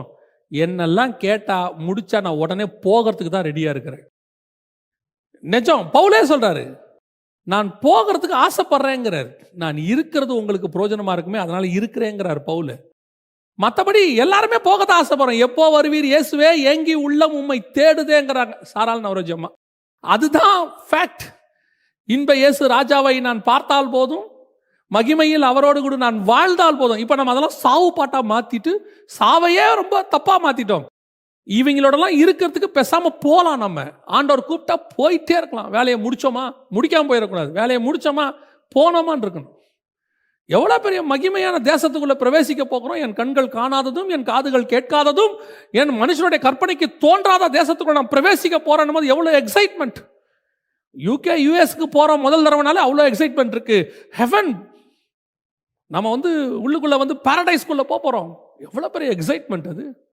இது இவங்களுக்கு இந்த பூமி பிடிச்சிருக்கு. இந்த வியாதி, இந்த பலகீனம், இந்த சண்டை, இந்த மீடியா, இங்கே போடுற கத்தல் கூச்சல், இதெல்லாம் இவங்களுக்கு பிடிச்சிருக்கு. அவனுங்க அங்கே இருக்க விரும்புகிறாங்க. எனக்கு தேவனோட இருக்க பிடிச்சிருக்கு, நம்ம போக விரும்புகிறோம். அவனுங்களை விட்டுருவோம். ஸோ நிக்கோலாய் மதஸ்தாருடைய உபதேசம் இமார்டாலிட்டி, இம்மாரலிட்டி, இந்த ப்ராஸ்பரிட்டி, இது மூணும் அவருடைய உபதேசமாக இருந்தது. நீங்கள் இதை கூகுளில் பார்த்துக்கலாம். அடுத்தபடியாக ரெண்டாவது சபைக்கு இந்த கடைசி காலத்தில் வரக்கூடிய உபதேச பிரச்சனை என்ன அப்படின்னு கேட்டீங்கன்னு சொன்னால், வெளிப்படுத்தின விசேஷம் 2ஆம் அதிகாரம் 14வது வசனம். சில காரியங்களை குறித்து உன் பேரில் எனக்கு ஒரு குறை உண்டு. சபையை பார்த்து ஆண்டவர் சொல்றாரு, சில காரியங்களை குறித்து உன் பேரில் எனக்கு ஒரு குறை உண்டு. விக்கிரகங்களுக்கு படைத்தவைகளை புசிப்பதற்கும் வேசித்தனம் பண்ணுவதற்கும் ஏதுவான இடரலை இஸ்ரவேல் புத்திரருக்கு முன்பாக போடும்படி பாலாக் என்பவனுக்கு போதனை செய்த பிழையாமுடைய போதகத்தை கை கொள்ளுகிறவர்கள் உன்னிடத்தில் உண்டு. பாலாக் பிழையாம் எங்க? எண்ணாகமம். எங்க இருக்கிறாங்க? கிட்டத்தட்ட கிமு, இன்னும் சொல்ல போனா என்ன சொல்றது, BC 2000. அந்த உபதேசத்தை பற்றி சபைக்கு எழுதுறார் ஆண்டவர். அந்த உபதேசம் பிழையாம் உபதேசம் சபைக்குள்ள இங்க வசனம் சொல்லுது பாருங்க, பிழையாமுடைய போதகத்தை கை கொள்ளுகிறவர்கள் உன்னிடத்துல உண்டு. பிழையாமுடைய உபதேசம் என்ன? நமக்கு எல்லாருக்கும் பிழையாமுடைய கான்செப்ட் தெரியும். இன்னைக்கு இருக்கு, இப்போ இருக்கு. நல்லா தெரிஞ்சுக்கொள்ளுங்க, வெளியே இருக்கிற வேர்ஷன் தான் வேற, விஷயம் ஒன்று தான். இந்த பாடி மாறி இருக்கு. இப்போ யோவான் ஸ்நானனை பற்றி இயேசு சொன்னார்ல, நீங்கள் ஏற்றுக்கொள்ள மனதாக இருந்தால் வருகிறவனாகிய எலியா இவன் தான். எப்படிப்பா? அவனும் ஒட்டகமயிராடை, இவரும் ஒட்டகமயிராடை. அவரும் வனாந்தரம், இவரும் வனாந்தரம். அவர் ஆகாப்பை எதிர்த்தாரு, இவர் ஏரோதை எதிர்த்தாரு. அவர் ஏசபேலை எதிர்த்தாரு, இவர் ஏரோதாலை எதிர்த்தாரு. அவரும் தலையை வாங்குவேன்னா இவரும் தலையை வாங்குவேன்னா, எல்லாம் அப்படியே 100% இருக்கும். ஆனால் எலியா ஸ்ட்ரக்சர் வேற, யோவான் ஸ்நானன் ஸ்ட்ரக்சர் வேற, விஷயம் ஒன்று தான். அவ்வளோதான். அதைத்தான் நான் சொல்ல வரேன். அந்த மாதிரி நம்மளை நீங்கள் எடுத்துக்கிட்டீங்கன்னு சொன்னால், இந்த பிழையாமுடைய உபதேசம் அன்னைக்கு இருந்த ஸ்ட்ரக்சர் வேற, இன்னைக்கு இருக்க ஸ்ட்ரக்சர், விஷயம் ஒன்று தான். எப்படி? பிழையாம் என்ன செய்தார்? பிழையாமுக்கு நல்ல தீர்க்கதரிசியாக இருக்கணும்னு ஆசை. கர்த்தருடைய சத்தத்தை கேட்கணும், கண்ணை மூடி, அதாவது கண் திறக்கப்பட்டவன் சொல்லுகிறதாவது அப்படின்னு கண்ணை மூடிட்டே சொல்லுவான். அப்பேற்பட்ட தீர்க்கதரிசி பிழையாம். எப்பேற்பட்ட தீர்க்கதரிசி சரிங்களா? இயேசுவை பற்றின ப்ராஃபஸி ஃபஸ்ட்டு அவன் தான் சொன்னான். யாக்கோபிலே ஒரு நட்சத்திரம் தோன்றும், மோவாபை மிதிக்கும். என்ன ப்ராஃபஸி! இயேசுடைய நட்சத்திரத்தை பற்றி, பிறக்கும்போது ஒரு நட்சத்திரத்தை பற்றி பேசுகிறான் அவன். ஸோ அந்த மாதிரி ஒரு பிழையாம் தீர்க்கதரிசி. அவன் அங்கே போகிறான். போகும்போது பாலா கூப்பிட்றான், நான் உன்னை ஆசீர்வதிக்க விரும்புகிறேன், வா, பிளெஸிங். ஓகே, இப்போ என்ன பண்ணணும்? இஸ்ரவேலை சபிக்கணும். இப்போது இஸ்ரவேலை எப்படி சபிக்க முடியும்? இப்போ உங்களை கூப்பிட்டு, சபையை நடத்துகிறவங்களுக்கோ அல்லது ஊழியம் பண்ணுறவங்களையோ கூப்பிட்டு, நல்ல ஒரு ஆஃபரிங் தரேன், இந்த கிறிஸ்டியன்ஸ் எல்லாம் நாசமாக போகணும், இல்லை இஸ்ரவேல் நாசமாக போகணும், இப்போ கூட ஜோம் பண்ணுங்க அப்படின்னா உங்கள் வாய் வருமா? உங்களுக்கு சொல்ல தோணுமா? தோணவே தோணாது. ஏன்னா நம்ம பிளட்லேயே ஊறிடுச்சு. நமக்கு அப்படியே இந்த ஜனங்க நல்லா இருக்கணும், ஆண்டவரே எங்கள் பிள்ளைங்களை ஆசீர்வதிங்க, இஸ்ரவேலை ஆசீர்வதிங்க, ஜோம் பண்ணியே நம்ம பழக்கமாயிருச்சு. அப்படி இருக்கும்போது இருதயத்தில் அப்படி தோணவே தோணாது. அவங்ககிட்ட இருக்கிற குறைகளை நம்ம சொல்கிறோம், அந்த மாதிரி செய்யக்கூடாதுன்னு நம்ம சொல்கிறோம். ஏன் நம்மகிட்ட இருக்க குறைகளையே சொல்கிறோம், நம்மளே அந்த மாதிரி செய்யக்கூடாது சொல்கிறோம். ஆனால் நம்மளால் அவங்களை சபிக்கவே முடியாது. இஸ்ரவேலை மட்டும் இல்லை, நம்ம சபையே நம்மளால் சபிக்க முடியாது. அப்படி இருக்கும்போது பிழையாமால் கண்டிப்பாக முடியாது. பிழையாம் டிஃபால்ட்டாகவே ஆசீர்வதிக்கிறாரு. போய் நின்னா எந்த மூலையில் நிறுத்தினாலும் ஆசீர்வதிக்கிறாரு. கடைசியில் பிழையாமுக்கு இப்போ என்ன ஆசை? இஸ்ரவேலை நான் சபிக்கக்கூடாது, அந்த மினிஸ்ட்ரி என்னால் பண்ணவே முடியாது, ஐயோ அது ரொம்ப தப்பு. ஆனால் பாலாகுடைய ஆசீர்வாதமும் வேணும். பாலாகையும் நான் பகைச்சிக்க முடியாது. பாலாகு என்ன வெரைட்டியாக இப்போவே இந்த மாதிரி ஆசீர்வதிக்கிறான்னா என்ன செய்யலாம்? பாலாகுக்கு ஒரு ஐடியா சொல்லி கொடுத்தான் பாருங்க. பாலாகு, நான் என்ன சபிச்சாலும் கர்த்தர் ஆசீர்வதிக்கிறாரு, கர்த்தர் சபிக்கிற மாதிரி அவங்கள நடத்திரு. என்ன செய்யலாம்? அவங்களுக்கு கர்த்தருடைய கோபத்தை வர்ற மாதிரி ஏதாவது அவங்கள செய்யவை. அவங்கக்கிட்ட மோவாபிய ஸ்திரீகளை அனுப்பி விடு. மோவாபிய ஸ்திரீகள் அழகாக இருப்பாங்க. அப்போ இஸ்ரவேலர்கள் அவங்களோட கல்யாணம் பண்ணுவாங்க. கல்யாணம் பண்ணாங்கன்னா கர்த்தருக்கு அது பிடிக்காது. அதாவது கர்த்தர் ஜனங்கள் மேல் கோபம் கொள்ளுகிற மாதிரி ஜனங்களை நடத்துகிற உபதேசம். இப்போ அந்த உபதேசம் இருக்குன்றீங்களா இல்லைங்கிறீங்களா? இப்போ நீங்கள் சபைகளுக்குள்ள அப்படிப்பட்ட உபதேசம் இருக்கா இல்லையா? இப்படி யோசிப்பீங்க, அப்படி என்ன உபதேசம் இருக்கு? Very simple. இப்போ நான் ஒன்றா சொல்லினே வரேன், நீங்கள் நல்லா கவனிச்சுனே வாங்க. இப்போ கர்த்தர், நல்லா கவனிங்க, கர்த்தர் பரிசுத்தர். கர்த்தர் வந்து பரிசுத்தர். இப்போ அந்த பரிசுத்த தேவனை நீங்க ஆராதிக்கும் போது, பரலோகத்திலே ஆராதிக்கும் போது, இங்கே விட்டுருங்க, பூமியே விட்டுருங்க, பரலோகத்தில் ஆராதிக்கும் போது ஏசாயா 6:2 சொல்லுது, 2 சட்டைகளால் முகத்தை மூடி, 2 சட்டைகளால் கால்களை மூடி, 2 சட்டைகளால் அடித்து பறந்து பரிசுத்தர் பரிசுத்தர் பரிசுத்தர்னு சொல்லிச்சான் தேவனை. அப்ப தேவனுடைய பரிசுத்தத்துக்கு முன்னாடி இப்ப பாருங்க, நீங்க அப்படியே ஆசாரியப்பு கூடாரத்துக்கு வாங்க. மகா பரிசுத்தத்துக்குள்ள போகும்போது ரத்தம் இல்லாம போனா அவன் பாவம் செஞ்சானா, ஆண்டவர் பிரதான ஆசாரியன். பிரதான ஆசாரியனுங்கிறது ஒருத்தன் தான். ஆசாரியர்கள் நிறைய இருப்பாங்க, ஒரே ஒருத்தன் தான் பிரதான ஆசாரியன். அவன் ஒருத்தனையும் அவர் அடிச்சு கொள்வாரு. ஏன்னா பரிசுத்தம் இல்லாம உள்ள வந்த, ஏன்னா அவர் அப்படிப்பட்ட பரிசுத்தம். இப்ப புதிய ஏற்பாட்டில் அன்னைக்கு தேவன் உடன்படிக்கை பெட்டிக்குள்ள இருந்தாரு, அங்க உடன்படிக்கை பெட்டிக்கு மேலாக இருந்து. இங்க அப்படி இல்லை, உனக்குள்ள இருக்கிறாரு. இப்போ சபைகளுக்குள்ள கர்த்தர் அருவருக்கிற காரியங்களை ஊழியக்காரனை வச்சே கொண்டாடாம பாருங்க பிசாசு. என்ன எப்படி சபைக்கு நீ எப்படி வேணாலும் வா, எப்படி வேணாலும் ட்ரெஸ் போடு, எப்படி வேணாலும் முடி வெட்டிக்கோ, என்ன வேணாலும் டான்ஸ் போடு, எப்படி வேணாலும் விசில் அடி, ஆம்பளை பிள்ளையும் பொம்பளை பிள்ளையும் மேலே ஏற்றி விட்டு ஒன்னா ஆட விடு. இது சபைக்குள்ள நடக்குது, சர்ச்சுக்குள்ள. கர்த்தர் என்ன நினைப்பாரு? அடிப்பாரா அடிக்க மாட்டாரா? என்னுடைய வீட்டை கல்லர் குகையாக்கினீர், என் பிதாவின் வீட்டை கல்லர் குகையாக்கினீங்கன்னு புறாவித்தவனையே அடிச்சாராமே. இப்ப நம்ம புறாவை அடிச்சு ரோஸ்ட் பண்ணி பிரியாணி எல்லாம் வித்துக்கிட்டு இருக்கிறோம். அன்னைக்கு புறா வித்தது தப்பு, இன்னைக்கு பிரியாணி விற்கிறது தப்பு இல்லை. எதுக்காக விற்கிறோம்? சர்ச்சோடைய வெல்ஃபேருக்காக தானே விற்கிறோம். அன்னைக்கு அவன் மட்டும் எதுக்கு விற்றான்? தேவாலயத்துக்குள்ள பலி செலுத்துறதுக்கு தானே விற்றான். எங்க போய் புறா வாங்குவாங்க இவங்க? புறாவை தேவாலயத்திலே வச்சுட்டோம்னா வாங்கி அப்படியே பலி செலுத்துறது ஈஸி தானே, புறா குஞ்சுகளை அப்படின்னு சொல்லி அவங்க வித்தானே. அதுக்கு ஒரு நியாயமான காரணம் இருக்கா இல்லையா? ஆண்டவர் சொல்றாரு, வியாபாரம் சபைக்குள்ள நடக்கக்கூடாது. There is no this type of things happen in the church. சபைக்குள்ள எப்படியா வியாபாரம் பண்ணுவ நீ? இன்னைக்கு அதான நடக்குது. இதை தாண்டி அடுத்து சபைக்குள்ள பரலோகத்துக்குள்ள எல்லாத்தையும் மூடிட்டு உட்காந்துருக்கான், சபைக்குள்ள எல்லாத்தையும் திறந்து போட்டு உட்காந்துருக்கான். கேட்டா என்ன தப்பு? ஏன் திறந்து போட்டு உட்காந்தா என்ன தப்பு? டேய், பரலோகத்துல தூதனே மூடிட்டாண்டா உட்காந்துருக்கான். ஏன்னா அங்க அவர் அப்பேற்பட்ட பரிசுத்தர். அவன் வெளியே பார்க்கிற பரிசுத்தருக்கே மூடிட்டு உட்காந்துருக்கானே. இப்போ உனக்குள்ள ஒரு பரிசுத்த ஆவியானவர் இருக்கிறார, நீ எப்படி மூடிட்டு உட்காந்துருக்கணும்? இன்னைக்கு தப்பு இல்லைங்கிறான். சபை எப்படி வேணாலும் இருக்கட்டும், என்ன வேணாலும் பண்ணட்டும். பிழையாமின் உபதேசம், கர்த்தரை கோபப்படுத்துகிற உபதேசம். என்ன போதனை பண்றீங்க? தேவனை விசில் அடிச்சா நீங்க சந்தோஷப்படுவார் ஆண்டவர். என்ன போதனை கொடுக்குறீங்க? ஜபத்தை விட கர்த்தர் டான்ஸுக்கு தான் இம்பார்ட்டன்ஸ் கொடுப்பாரு. உபவாச ஜபத்தை விட நீ டான்ஸ் ஆடினா கர்த்தர் சந்தோஷப்படுவாரு. இதுதான் பிழையாமின் உபதேசம். அதாவது அப்படியே ஜனங்களை சபிக்கவும் இல்லையாமா, ஆனா தேவனை கோபப்படுத்துற மாதிரி நடத்துறது. இதுக்கு என்ன ஆச்சரியம்னா, இப்ப வந்திருக்கிறவங்க அறியாமையில ஒரு வேத அறிவு இல்லாம இப்படிப்பட்டவன் சொல்றானே வச்சுப்போமே, ஒரு சில மூத்த ஊழியர்கள் கூட இதுக்கு அதுக்கு உடனே இல்ல, நம்ம சர்ச்சு மாடர்னைஸ்ட் ஆகுது. நல்லா தெரிஞ்சுக்கொள்ளுங்க, சர்ச் மாடர்னைஸ்ட் ஆகல. மாடர்ன் ஏஜுக்குள்ள உலகம் வந்திருக்கு, சர்ச்சு இன்னும் அதே அப்போஸ்தலர் உபதேசத்துல தான் இருக்கு. நீங்க ஸ்பீக்கர் வச்சுக்கோங்க, மைக் வச்சுக்கோங்க, நீங்க கீபோர்டு வாசிச்சுக்கோங்க, ஆனா ஆவியோட உண்மையோடு தான் ஆராதிக்கணும். மாடர்னைஸ்ட் ஆயிட்டேன்ட்டு உணர்ச்சியோட ஆட்டத்தோட ஆராதிக்க கூடாது.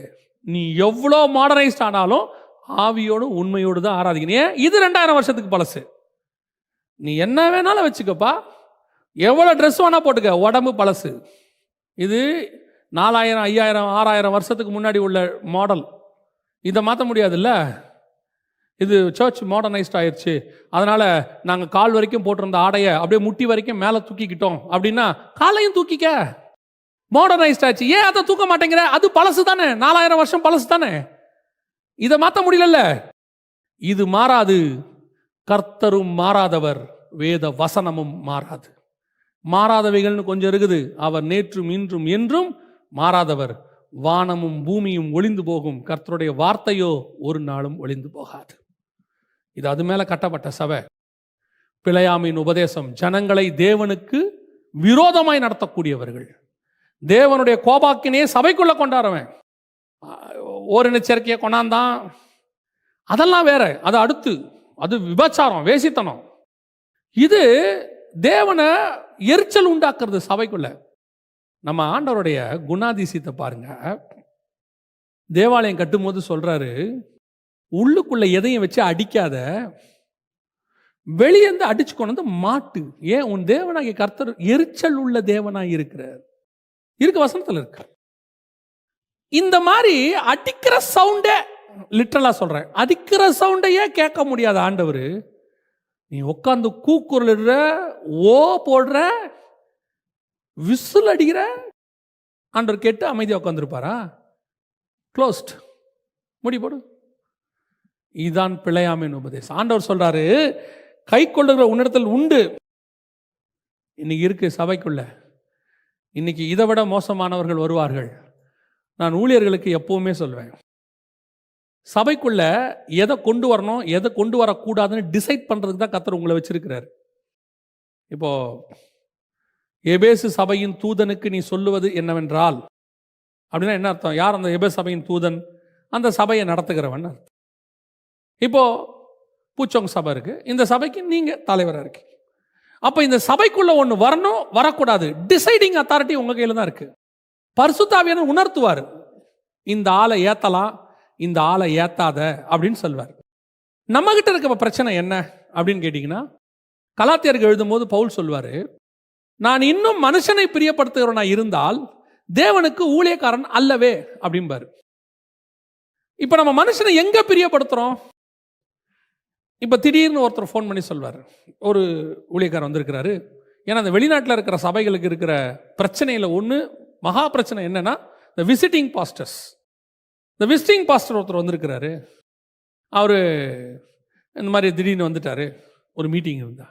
இப்போ சொல்றவர் நம்மகிட்ட இன்ஃபார்ம் பண்றவர் ரொம்ப முக்கியமான ஆளாக இருப்பார். அப்போ நீங்க ஆவியில உணரணும், இந்த ஆளை ஏத்தலாமா வேணாமா. சில நேரத்தில் ஆண்டவர் தூது அனுப்புவார். ஸோ அப்போ நம்ம வந்துட்டு டிசைட் பண்ணணும், நம்ம ஸ்பிரிட்ல அந்த ஆளை ஏத்தலாமா வேணாமான்னு தோணணும். அப்போ உங்களுக்கு அந்த ஸ்பிரிட்டை நிதானிக்கக்கூடிய ஆவியை பகுத்தறிகிற வரம் அது இருந்தா ஆவியானவர் உணர்த்துவார். இல்லைன்னு வச்சுக்கோங்க, சிலருக்கு அந்த வரம் இருக்காது, எல்லாருக்கும் இருக்கணும்னு சொல்ல முடியாது, இருந்தா நல்லது. அப்படி இல்லைன்னு வச்சுக்கோங்க, சிங்கப்பூர்ல ஒரு பாஸ்டர் இருக்கிறார். அவருக்கு அவர் ஒரு மெத்தட் வச்சிருக்கிறார். இந்த ஆவியை நிதானிக்கிறதுல அவர் இருக்கு இல்லைங்கிற கான்செப்டுக்கு கொஞ்சம் ஓரம் வச்சுட்டு, அவர் சர்ச்சுக்கு யாராவது ஒருத்தர் ஃபோன் பண்ணி, ஒருத்தர் வந்திருக்கிறாங்க, இவரை இந்த சர்ச்சில், உங்கள் சர்ச்சில் இன்னைக்கு பயன்படுத்தலாமா? முடியாது. ஸ்ட்ரெயிட்டாக முடியாது. ஏன்? எனக்கு அவரை தெரியாது. இல்லை, எனக்கு தெரியும். எனக்கு தெரியாது. உங்களுக்கு தெரியும், உங்கள் சர்ச்சுக்கு அவர் நல்லவர், எனக்கு தெரியாது. ஏன் சர்ச்சுக்கு சில சட்டத்திட்டம் நான் வச்சுருக்கிறேன். ஸோ நான் என்ன செய்கிறேன், நீங்கள் அவரை பற்றின டீட்டெயில்ஸ் என்கிட்ட கொடுங்க, நான் அவரை பற்றி விசாரிக்கிறேன், அவரோட டாக்டரினெல்லாம் பார்க்குறேன், பார்த்து முடிச்சுட்டு அதுக்கப்புறம் நான் ஜெபம் பண்ணுறேன். அதுக்கப்புறம் ஆண்டவர் என்னை உணர்த்தினா நான் நெக்ஸ்ட் டைம் அவரை கூப்பிட்றேன். ஃபினிஷ். இதை அவர் அவர் ஸ்டாண்டர்டாக வச்சுருக்கிறார்.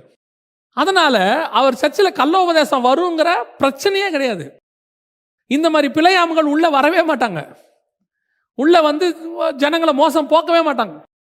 அவ்வளோ பத்திரமா சர்ச்சை பார்த்துக்கிறாரு. அதை தான் நான் சொல்ல வரேன், மனுஷனை பிரியப்படுத்துறது தான் பிரச்சனை வருது. இப்போ இந்த மாதிரி ஆட்கள் உள்ள என்ன பண்ணிடுறான், கள்ள உபதேசத்தை உள்ள நுழைச்சி தேவனை வெறுப்பேற்றிடுறான்.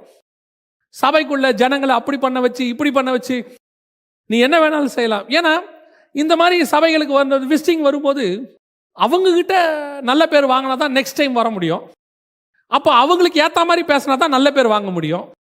கடிஞ்சு கொண்டு பேசினா நான் ஒரு சபைக்கு வந்தபோது ஒரு தம்பி சேரில் இப்படி காலை நீட்டிக்கிட்டு இப்படி உட்காந்துருந்தான். பபுளுகம் மென்னுக்கிட்டு இருந்தான். நேராக உக்காருன்னு இப்படி என்னை பார்த்துட்டே இருந்தான். நேராக உக்காரு அப்படின்னு உக்காந்தான். போய் பபுளுகம்மை துப்பிட்டு வா அப்படின்னு. உடனே அங்கேருந்த பாஸ்டர் சொன்னார், இது நான் சொல்கிறது வெளிநாட்டில் நடந்தது. அங்கே இந்த பாஸ்டர் சொன்னார், இல்லை பாஸ்டர், நம்ம இப்படிலாம் சொன்னோம்னா அவங்க சர்ச்சை விட்டே போயிடுவாங்க. போட்டோம், அவன் திருந்துறதுக்குன்னு ஒரே இடம் சர்ச்சு தான். இங்கேயும் அவன் திருந்தாமல் இருந்தானா எதுக்கு அவன் இங்கே இருக்கணும்? அவனை திருத்தறத நம்ம தான் சொல்லிக் கொடுக்கணும். இப்போ ஸ்கூலுக்கு அனுப்புறீங்க, அங்கே பாடம் சொல்லி கொடுக்கும்போது டீச்சர் சொல்கிறாங்க, சிலர் ஒழுங்குகள் சொல்லி கொடுக்குறாங்க. நீங்கள் போய் டீச்சர்கிட்ட நீங்கள் ஒழுங்கெல்லாம் சொல்லி கொடுக்காதீங்க, அவன் ஸ்கூலை விட்டு போயிட்டானா அவன் வரான் போகிறான் விட்டுருங்க. அப்போ டீச்சர் சொல்லுவாங்க, எதுக்கு நான் இங்கே அனுப்புகிறேன், அதுக்கு வீட்டிலே வச்சுக்கோ, இங்கே வந்தால் இதான் யூனிஃபார்ம், இப்படி தான் போடணும். இல்லை இல்லை நான் யூனிஃபார்ம் போக மாட்டேன், வராத. ஸ்கூலில் சொன்னால் கேட்க முடியுது, வேற எங்கேயாவது சொன்னால் கேட்க முடியுது. ஆனால் சபையில் சொன்னால் மட்டும் இல்லை, அப்படிலாம் சொல்லக்கூடாது சபையில். ஏன்? சரீரத்துக்கு ஆசீர்வதிக்கிறவனே உன்னை இவ்வளோ இன்ஸ்ட்ரக்ஷன்ஸ் போடுறான், அதுக்கு நீ கீழ்ப்படுகிற. ஆத்மாவை பரலோகத்துக்கு கூட்டிகிட்டு போகிறதுக்கு இன்ஸ்ட்ரக்ஷன்ஸ் பைபிளில் இருக்குது, இதுக்கு கீழ்ப்படியக்கூடாது, அதை சொல்லவும் கூடாது. கீழ்ப்படியாது அவங்கள்ட்ட சொல்ல வேண்டிய பொறுப்பு நம்மளுது இல்லை, சொல்லவே கூடாதுன்னா. இன்னைக்கு அதான் நடந்துட்டு இருக்குது. பிழையாமையின் உபதேசம் தேவனை வெறுப்பேற்றுற மாதிரி. யோசிக்கணும், எது எது கர்த்தருக்கு பிரியமானது, எது எது கர்த்தருக்கு பிரியம் இல்லை. சபையில் கர்த்தரை தவிர வேற யாருக்கும் அங்கே மகிமையோ கனமோ கிடையாது. யாரையும் கூப்பிட்டு அங்கே கனப்படுத்தக்கூடாது, அப்படியே தூக்கி மொக்கிறது, கர்த்தருக்கு ஈக்குவலாக வைக்கிறது. இவர் இல்லாட்டி சர்ச்சே நடந்திருக்காது. இந்த சர்ச்சை உருவாக்குறதுக்கு இவர் தான் காரணம், கர்த்தர் காரணம். நீ வேணா கர்த்தரை விட்டுட்டு அந்த ஆளை வச்சு ரெண்டாவது சர்ச்சை கட்டு பார்ப்போம், கட்ட முடியாது உன்னால. ஏன்? கர்த்தர் சொன்னார்னா கட்ட முடிஞ்சிச்சு. கர்த்தர் இல்லாமல் அந்த ஆளை மட்டும் வச்சு கட்டிப்பாரு, முடியாது. இன்னைக்கு சபையில் மனுஷனை பிரியப்படுத்துகிறது, அதான் பிழையாமுக்கு எப்படியாவது மனுஷனை பிரியப்படுத்தணும், பாலாக்க. அதுக்கு தேவ ஜனங்களை பலி கொடுத்தான். இன்னைக்கு அதான் நடக்குது. கடைசியாக இன்னும் ஒரு உபதேசம் இருக்கு, அதையும் ஆண்டவர் சொல்றாரு, சபைக்கு தான் சொல்றாரு. கடைசியாக வெளிப்படுத்தின விசேஷம் 2ஆம் அதிகாரம் 20வது வசனம். ஆகிலும் உன் பேரில் எனக்கு ஒரு குறை உண்டு, என்னவெனில் தன்னை தீர்க்கதரிசி என்று சொல்லுகிற ஏசபேல் என்னும் ஸ்திரீயானவள் என்னுடைய ஊழியக்காரர் வேசித்தனம் பண்ணவும் விக்கிரகங்களுக்கு படைத்தவைகளை புசிக்கவும் அவர்களுக்கு போதித்து அவர்களை வஞ்சிக்கும்படி நீ அவளுக்கு இடம் கொடுக்கிறாய் அப்படின்னு இருக்குது. இப்போ இந்த வசனத்தை நல்லா கவனிச்சு பார்த்தீங்கன்னு சொன்னா, விக்கிரகங்களுக்கு படைத்தவைகளை புசிக்கும்படி அவ போதிக்கிறா. ஏசபேல் என்னும் தீர்க்கதரிசி என்று சொல்லுகிறவள், தன்னை தீர்க்கதரிசி என்று சொல்லுகிறவள். நீங்க இது எங்க இருக்குது? 1 ராஜாக்களின் புஸ்தகம் 18ஆம் அதிகாரத்தில் நீங்க வாசிக்க முடியும் ஏசபேலை குறித்து. ஏசபேல் என்ன பண்ணானா, தீர்க்கதரிசிகளை கூப்பிட்டு பந்தியில் சாப்பிட வச்சா. அதில் 2 வகையான தீர்க்கதரிசி, ஒன்று பாகால் தீர்க்கதரிசி, இன்னொன்று ஏசபேலின் பந்தியில் சாப்பிடுகிற தோப்பு விக்கிரகக்காரர் அப்படின்னு இருக்குது. அப்போ நல்லா கவனிச்சிங்கன்னா 1 ராஜாக்களின் புஸ்தகத்தில் அது கொடுக்கப்பட்டிருக்கு. இப்போ நல்லா கவனிச்சிங்கன்னா, ஏசபேலுடைய பந்தியில் சாப்பிட்ற தீர்க்கதரிசின்னு ஒன்று இருக்கு. ஏசபேல் யாரு? ராஜகுமாரத்தி. இவ தன்னை என்னன்னு கூப்பிட்டுக்கிறா? தீர்க்கதரிசின்னு கூப்பிட்டுக்கிறா. நல்லா தெரிஞ்சுக்கொள்ளுங்க. இப்போ ராஜகுமாரத்தி தீர்க்கதரிசி ஆயிட்டானா என்ன ஆகும்? ராஜாவும் ஆசாரியருமாகி அவர் மெல்கிசேதேக்கின் முறைமையை தன்னை காட்டிக்கிறார். அப்போ நியூ டெஸ்ட்மென்ட் சர்ச்சில் இப்படிப்பட்ட காரியங்கள் நடக்குதுன்னு ஆண்டவர் சொல்றார். குறை உண்டு. என்னது? இவன் தீர்க்கதரிசியே கிடையாது. தீர்க்கதரிசியே இல்லாத ஆளு தன்னை தீர்க்கதரிசின்னு காட்டிக்கிட்டு ஜனங்களை தப்பான உபதேசம்.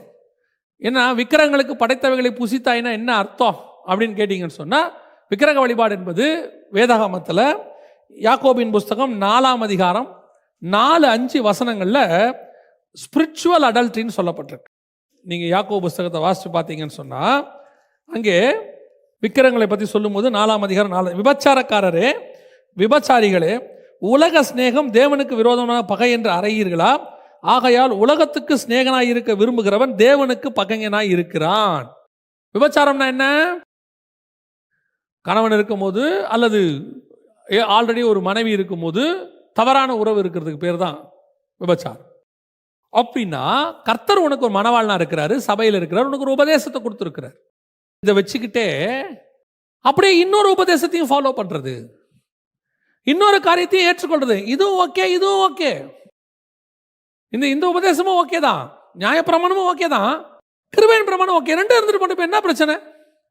என்கிட்ட ஒரு ஊழியர் சொன்னார், நீங்க வருகை இருக்கு அப்படின்னு பிரசங்கம் பண்றீங்க, சபை எடுத்துக்கொள்ளப்படும், நிறைய ப்ரூஃப்ஸ் கொடுக்குறீங்க, வருகை வராது அப்படின்னு ப்ரூஃப் பண்ற ஆட்களும் இருக்கிறாங்க, அதனால நான் ரெண்டையுமே ஏத்துக்கிறேன் அப்படின்னாரு. ஏசபேல் உபதேசம், இதுவும் ஓகே தான், இதுவும் ஓகே தான். இல்லையே, அப்படி இருக்க முடியாது. கர்த்தர் தெய்வமானால் கர்த்தரிடத்தில் வாங்கள், பாகால் தெய்வமானால் பாகால் இடத்துல போங்கள். எப்படி கர்த்தரும் பாகாலும் ஒன்றா ஆக முடியும்? இதெல்லாம் உலகத்தில் உண்டானவைகள்ல. உலகத்தில் உண்டானதையும் நீங்க தேவனிடத்தில் உண்டானதையும் எப்படி ஒன்னா சேர்ப்பீங்க?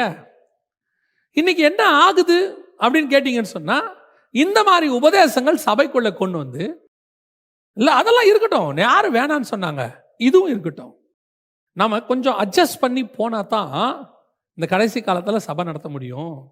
கொஞ்சம் அட்ஜஸ்ட் பண்ணி போனா தான் மினிஸ்ட்ரி பண்ண முடியும். இப்படி ஸ்ட்ராங்காலாம் பேசினா முடியாது. அப்போ நம்ம என்ன பண்ணணும்? ஏசபேலை நீங்கள் எதிர்த்தீங்கன்னா என்ன ஆகும் பாருங்க.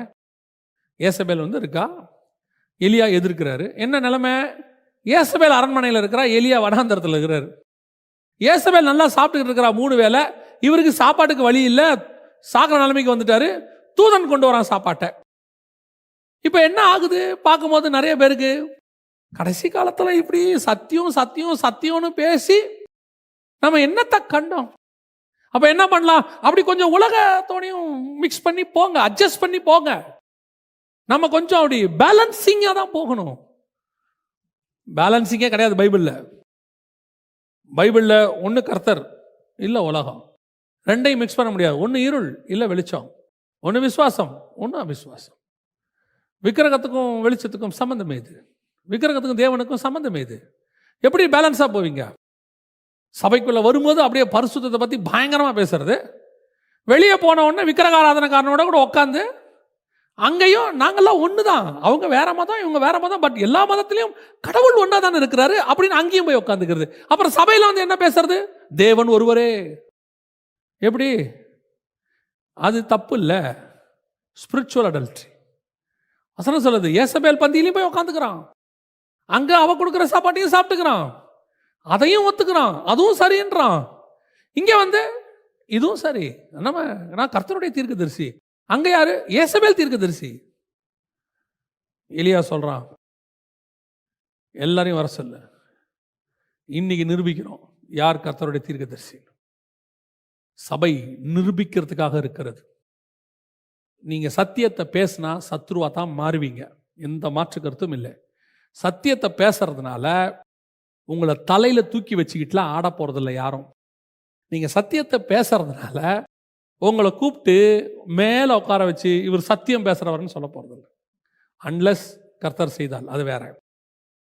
நீங்க அட்ஜஸ்ட் பண்ணி போனீங்கன்னா எல்லாரோடையும் போய் உட்காரலாம். ஆனால் நான் சொல்லுவேன், நீங்க அட்ஜஸ்ட் பண்ணி போனீங்கன்னா 10ஓட 11. நீங்க சத்தியத்துக்கு நின்னீங்கன்னா நீ தான் ஒன்று. You are unique ministry. நீ வனாந்தரத்தில் ஓடுறவனா இருக்கலாம்யா, நீ ஒதுக்கப்பட்டவனா இருக்கலாம், நீ சத்தியத்தை பேசுறதுனால உன்னை கூப்பிடாம இருப்பாங்க.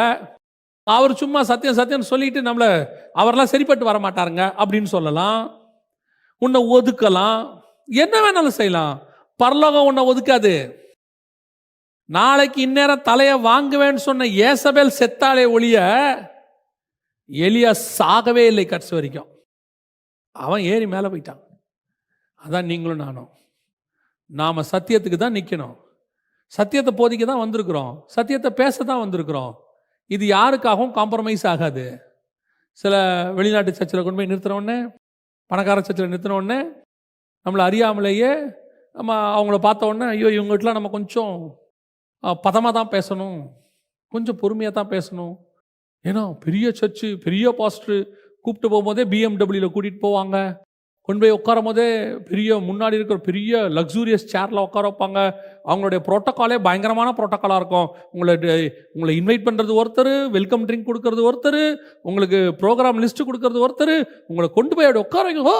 அங்கே நீங்கள் பேசும்போதே ஆரம்பிக்கும் போதே இவ்வளவு அழகான சபைகளை நான் பார்த்ததே இல்லை. நான் க்ளோஸ். நீ என்ன சத்தியம் சொல்ல வந்தியோ அந்த சத்தியத்தை நேராக சொல்லு.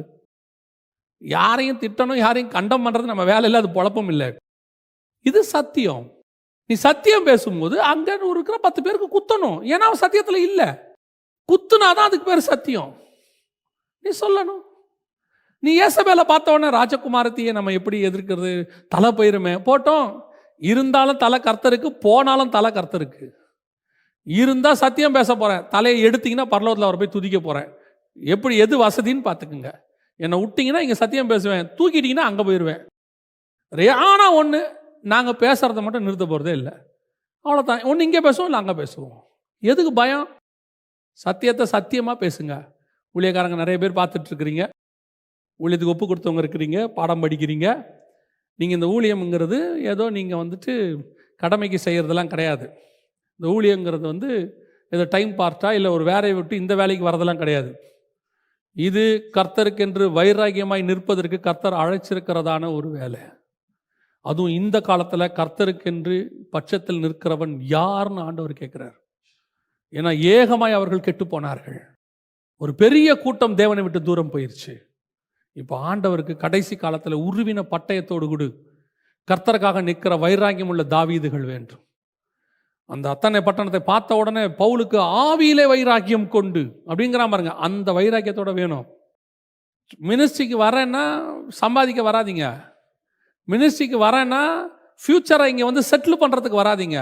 செட்டிலான ஊழியக்காரனை பார்த்துட்டு வராதிங்க. பைபிளில் இருக்கிற ஊழியக்காரனை பார்த்துட்டு வாங்க. உன் தேவையை கர்த்தர் சந்திப்பார். இது அதில் எந்த விதமான மாற்று கருத்தும் இல்லை. உன்னுடைய ரோல் மாடல் பைபிளில் இருக்கிறவனாக தான் இருக்கணும். உன்னுடைய ரோல் மாடல் சுற்றி இருக்கிறவன் எவனும் இருக்கக்கூடாது. உன் ரோல் மாடல் தேவனாக இருக்கணும். நீ அப்படி எந்த ஒரு சத்தியத்துக்கும் காம்ப்ரமைஸ் ஆகாதீங்க. எந்த ஒரு உபதேசமும் இதுதான் சத்தியம், இப்படி தான் ஆண்டவர் சொல்லியிருக்காரு, நான் இப்படி தான் சொல்லுவேன். இல்லைப்பா இது 2000 வருஷம் பழசு. ஏன் ஆண்டவர் 4000 வருஷம் பழசு, 6000 வருஷம் பழசு. அதெல்லாம் இன்னைக்கு அப்ளை பண்ண முடியாது. முடியும், அப்ளை பண்ண முடியும். ஏன் முடியாத? அப்ளை பண்ண முடியாத ஒரு உபதேசத்தை ஆண்டவர் கொடுத்துருக்காருன்னா பைபிளை கையில் எடுக்காத. இந்த பைபிளில் இதெல்லாம் அப்ளை பண்ண முடியாதுன்னு ஒரு வசனத்தை ஸ்டேட்டஸ் போடுங்க. எல்லாத்தையும் அப்ளை பண்ணலாம். இன்னும் 1000 வருஷம் கழிச்சு அப்ளை பண்ணலாம். ஆண்டவர் அப்படி தான் கொடுத்துருக்காரு, அப்டேட்டட் வெர்ஷன். ஸோ சபைகளுக்கு கடைசி காலத்தில் இந்த மாதிரி உபதேசங்கள், போராட்டங்கள் வந்துக்கிட்டு இருக்கு. நீங்கள் ஸ்பிரிச்சுவல் போராட்டத்தை பாருங்கள், ஃபிசிக்கல் போராட்டத்தை பற்றி பார்க்கவே பார்க்காதீங்க. பிசாசுக்கு நல்லா தெரியும் ஃபிசிக்கல் போராட்டத்தில் சபை ஜெயிக்கும். ஏன்னா அவன் நம்மளை விட கிட்டத்தட்ட அவனுக்கு 6000 வருஷம் எக்ஸ்பீரியன்ஸ் இருக்கு. அவனுக்கு நல்லா தெரியும் இவனுங்கெல்லாம் அடித்தா வளர்ந்துருவானுங்க, அடிக்க இவனுங்க இன்னும் ஸ்ட்ராங் ஆவானுங்க, இவனுங்களாம் இரும்பு மாதிரி, அதுவும் அடிக்க இவனுக்கு ஸ்ட்ராங் ஆகிட்டே போவாங்க. ஆண்டவர் பார்த்துருக்கான். அவனுக்கு தெரியும் எங்கே தட்டினா இவனுங்க விழுவானுங்கன்னு. அதுக்கு தான் ஆண்டவர் தெளிவாக எழுதுறாரு. பிள்ளையாம் காலத்தில் வந்த மாதிரி வரும், ஏசபேல் காலத்தில் வந்த மாதிரி வரும், நிக்கோலாய் மதஸ்தருடைய உபதேசம் வரும். ரொம்ப கேர்ஃபுல்லாக இருந்துக்கோ, இதெல்லாம் சபையை மோசம் போக்குறது. ஆண்டவர் ஏதாவது சொன்னாரா? சிமனா சபையை பார்த்து ஆண்டவர் என்ன சொல்றாரு பாருங்க, உன்னை காவலில் போடுவார்கள், மரண பரியந்தம் உண்மையாயிரு, ஜீவகிடத்தை பெற்றுக்கொள்வாய். ஆண்டவர் உபத்திரவத்தை பற்றி ஆசீர்வாதமாக தான் பேசுறாரு. எதை பற்றி ஆண்டவர் ரொம்ப பயப்படுறாரு? சபை இப்படி போயிடக்கூடாதுன்னு, உபதேசத்தை குறிச்சு. அதனால தான் பவுலும் சொல்றாரு, மந்தையை தப்ப விடாத ஓநாய்கள் வரும். ரொம்ப கேர்ஃபுல்லாக இருந்து கொள்ளுங்க. ரொம்ப சீக்கிரத்தில் சபை எடுக்கும்படி ஆண்டவர் வருவார், சபை எடுத்துகிட்டு போவார். கரை திரை அற்ற மணவாட்டி சபை தான் போகும்.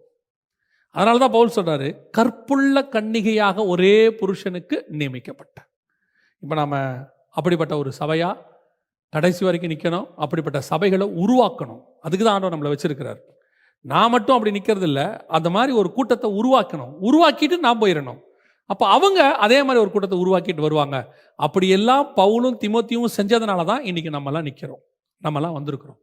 ஸோ நமக்கு அந்த ஒரு வைராகியம்